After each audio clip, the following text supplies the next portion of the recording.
হক কথা সারা জীবন লুকিয়ে রেখে দেবেন এমন কথা নয়, কিন্তু আপনাকে দেখতে হবে কৌশল করে যে কোনটাকে আগে পেশ করতে হবে, কোনটা বেশি জরুরি রয়েছে।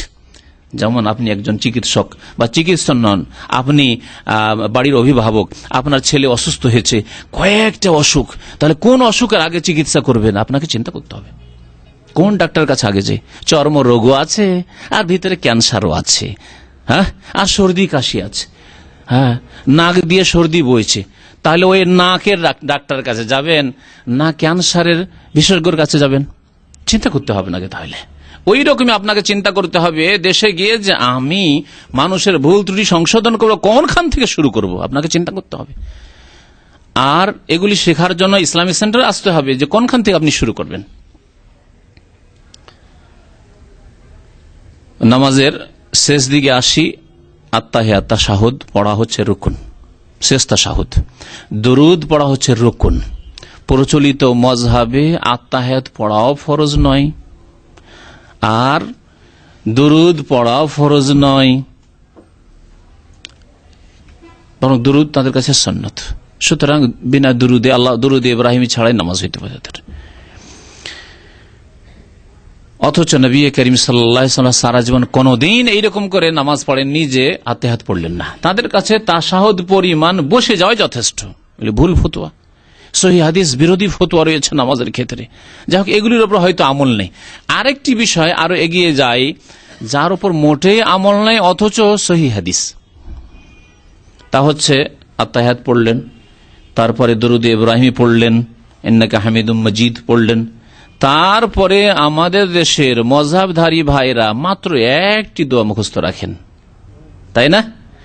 দোয়ায়ে মাসুরা মানে তারা মনে করেন অজ্ঞতার কারণে, এবং অজ্ঞতা কেন এরকম, চিরকাল কেন অজ্ঞতা?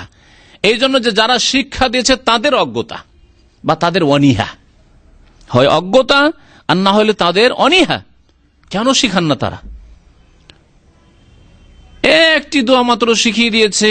আমি হাত উঠিয়ে অনেক জায়গায় জিজ্ঞাসা করে দেখেছি, 100 জনের মধ্যে 5টি হাত উঠেনি।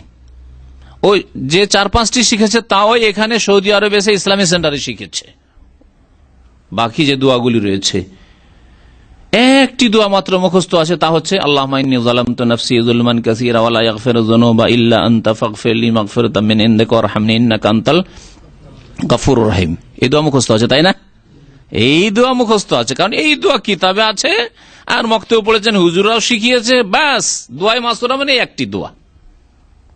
এই দোয়া আছে, সহিহ মুসলিম আছে, এতে কোনো সন্দেহ নেই, অবশ্যই পড়ুন।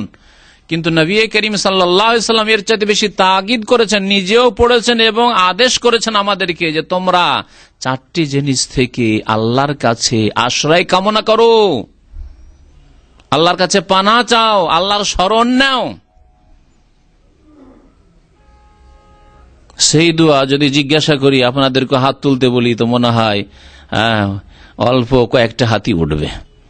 তো যাই হোক, ওইদিকে আর যাচ্ছি না, আপনাদেরকে বলছি যে হাত না উঠিয়ে মুখস্থ করেন এই দোয়া। আল্লাহুম্মা ইন্নী আউযু বিকা মিন আযাবিল কবরি, মিন আযাবিল কবরি। হে আল্লাহ, তোমার কাছে আশ্রয় কামনা করি কবরের আযাব থেকে। ওয়া আউযু বিকা মিন আযাবিজ জাহান্নাম, আল্লাহ তোমার আশ্রয় নিচ্ছি বা আশ্রয় গ্রহণ করছি মিন আযাবে জাহান্নামের আযাব থেকে, জাহান্নামের শাস্তি থেকে। ওয়া আউযু বিকা মিন ফিতনাতিল মাসিহিদ দাজ্জাল, আল্লাহ তোমার আশ্রয় গ্রহণ করছি দাজ্জালের ফিতনা থেকে, মসিহিদ দাজ্জালের ফিতনা থেকে।